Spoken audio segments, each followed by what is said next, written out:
How's it going, everybody? Bama Tony 73 coming to you today. Hope you have had a wonderful day today. If you haven't, I hope it gets better for you. I hope it gets better for you. We have Lords of Power Origins Mer-Man here. Now, this is a figure I've had my eye on for a minute. He is 5 years old. Well, 4, new for 21. So he's been out a minute, but the Origins line is like the line that I kind of will just grab a figure every now and again. It's my third line that I collect behind the cartoon figures and the Masterverse figures. I don't collect any other figures, Marvel or nothing like that. I'm just a MOTU guy. I'm all into Masters of the Universe, always have been. And other than when I was a kid, I did collect some Joes. I had some G.I. Joes and stuff like that. But I don't really mess with G.I. Joe classifieds or nothing like that anymore. This is all just Masters of the Universe for me. And Origins is my last line that I jump to because there's just so many of them. And I don't want to just pick up any figure. You know, I want to really like it before I purchase it. So I only have like 20 Origins figures. So, and all the ones that I have in my Origins collection, I really love them. So, but when it comes to this cartoon line here, and speaking of cartoon, this guy is super cartoon accurate. He's got the Pearl of Power there. It's an awesome, iconic character voiced by Alan Oppenheimer, the voice of Skeletor. So, I don't know. This guy does it on the fly. I'll tell you, how can you go from, you blundering flea bag fool, to talking with a mouthful of water? I don't know, but he does it. He does it. But this is the Pearl of Power. It's a little pearl. And it's in the cartoon City Beneath the Sea. So if you'd like to check that cartoon out with Mer-Man in it, this cartoon Mer-Man, it is the City Beneath the Sea from the 80s animated cartoon. So just type that in here and you'll come across it. But getting to this guy here, one of the reasons that I purchased this guy is because, first, I do think he's cool looking, however, goofy, a little goofy also. But he looks really cool.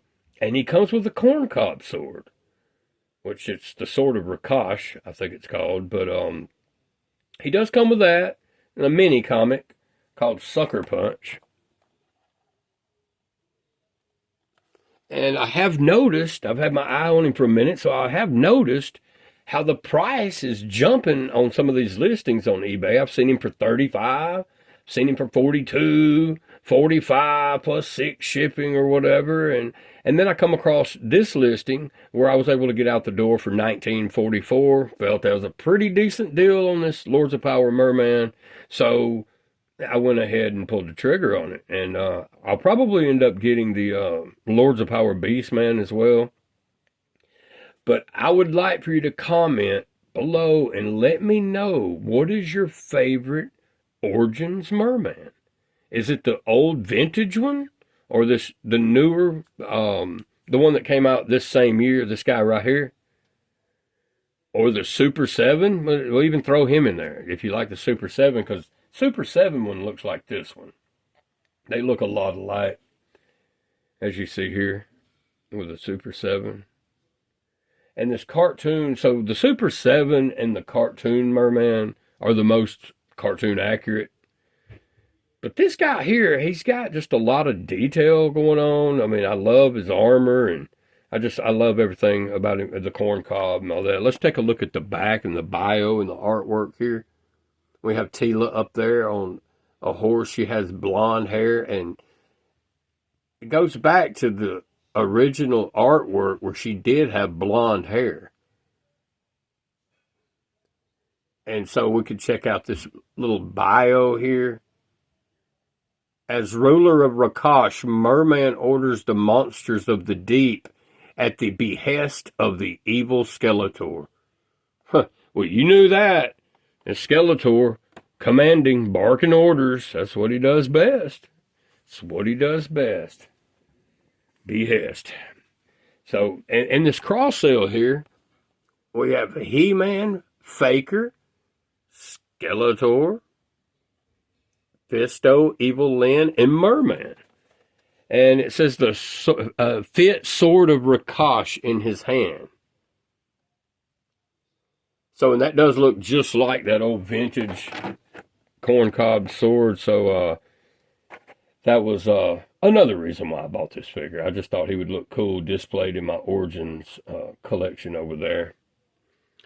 But yeah, comment down below and let me know, what is your favorite Merman? This is an iconic character. I mean, he goes way back. And, you know, a lot of people like him as their favorite character. I mean, you know, it's hard to argue with that. I mean, what character can just swim in the oceans for infinite amount of time? And, you know, and then just get on land and hang out in Snake Mountain for as long as he wants to without it affecting him. That'd be Merman. So it's pretty awesome. I don't know of another character that can do it. But yeah, let's get this guy out of package, check him out, and see how he stacks up with this one. Be right back.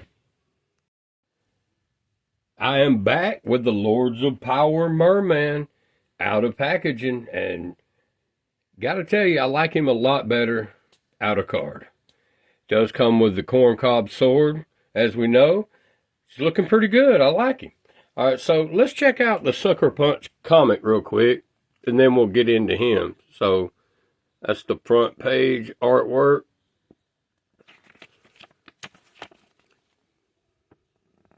If you want to pause it, read it.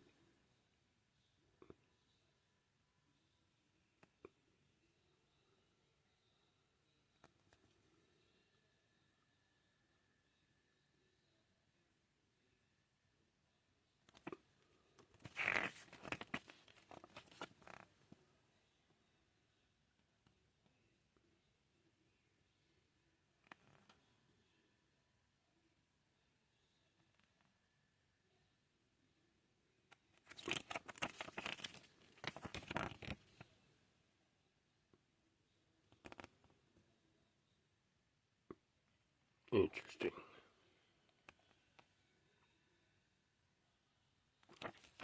And on the back, we have the Cross-L, He-Man, Faker, Skeletor, Fisto, Evil Lyn, and this Merman. And that's quite the wave right here. And you see that's displayed back here, the latest two cartoon collection waves. I really wish that they would go back to 4 per wave, have 2 heroic good guys and 2 evil villains, you know, in the wave. Like in the first wave, they had Skeletor and Beastman, He-Man, and Man-at-Arms, you know, and that was pretty cool. And I think the next couple, yeah, the next couple, they had Trapjaw and Merman, Tila and Stratos, and so on and so forth. So, yeah, and I just wish that they would go back to that instead of just releasing 3 per wave. And here's the packaging. One more look at the packaging here of Merman. And we're done. I've gotten in today after cutting some grass and burning some of my boxes. I haven't burned many, but it's where I started. So I started cutting some of this artwork out. So I burned the rest of this box. But I'm going to put this in a photo album, laminate pages. That was Whiplash. Then we have the 2.0 Evil Lyn Bat Sorcerers artwork that I was wanting to get there. I wanted to keep that. Then we have 2 Bad. And then we have the She-Ra. So that's the only boxes that I've burned so far. So I've got a whole closet full of them I need to get to. But let's have a look at this Merman right here. And he does look pretty cool. Ah, He-Man. I have the corncob sword here. Let's get that right now. Here's a look at it.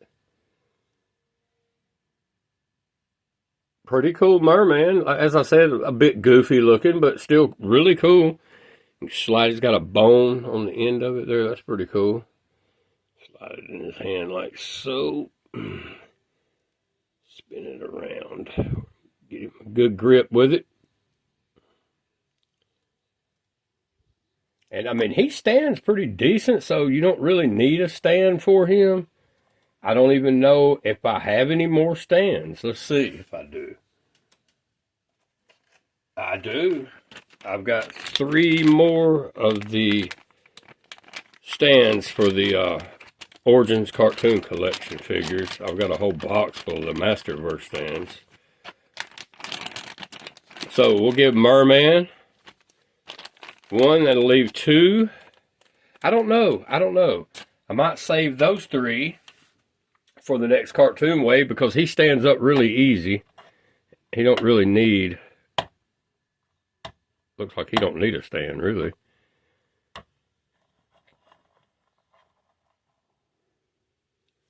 But yeah, I'm really liking this Mer-Man. So yeah, comment below and let me know what is your favorite Origins Mer-Man or the Super 7 Mer-Man. Because there was one that come out this year, this one right here, the same year, in 21. It was that vintage looking Mer-Man. The one inspired after that vintage figure. And he's okay. I mean, I'm not just cracking on him or nothing. I mean, he's all right. He's all right. He's just not my favorite. I'd rather have this Mer-Man here and this one. And the Super 7. But I'm not a big Super 7 guy. I'm more into Mattel stuff. But I really do like the Super 7 Mer-Man. And a lot of their figures are real nice. No doubt about it. And they're pretty pricey too, if you haven't noticed. But yeah, I'm really digging this Mer-Man. He's pretty cool. We'll go over some of the articulation. There's not much, but it is a lot more than the vintage, of course, because there was none. But his arm can get up into a 90-degree. His hands can spin in a 360. He does have an elbow swivel, 360 around at the elbow. And I do like the fins on his gauntlets there. Pretty cool. And I like his armor. It's really cool. It's soft. Pretty soft. And he does have that vintage looking fins right here on his belt. Pretty cool. And then these little tassels or whatever right here is pretty cool. I like that. And I like him also in his boots, which is cool. You can't bend at the knee, but he can't get much bend. But he does have a boot cut that will spin 360. You can spin his foot all the way around in a 360. And then it'll rock up on that vertical hinge there.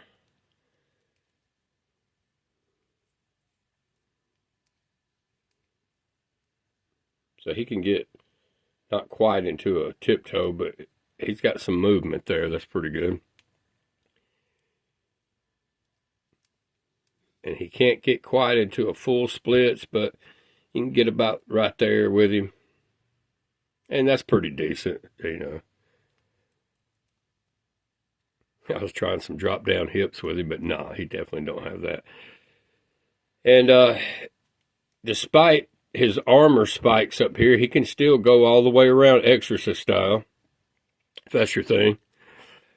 But yeah, this is a really, really cool figure. I'm really happy to have this one in the collection. But that's going to be it today.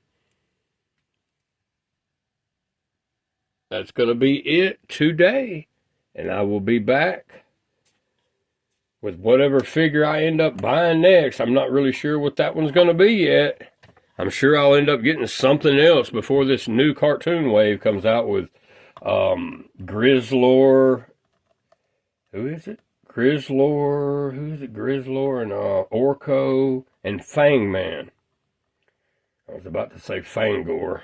But yeah. So I'll probably end up getting some Masterverse figures. Maybe even pick up another couple of Origins figures before that line hits. Before it drops. So, yeah, just stay tuned, and I appreciate you tuning in. Please like and subscribe, and I will be back for the next one. I'll see y'all later.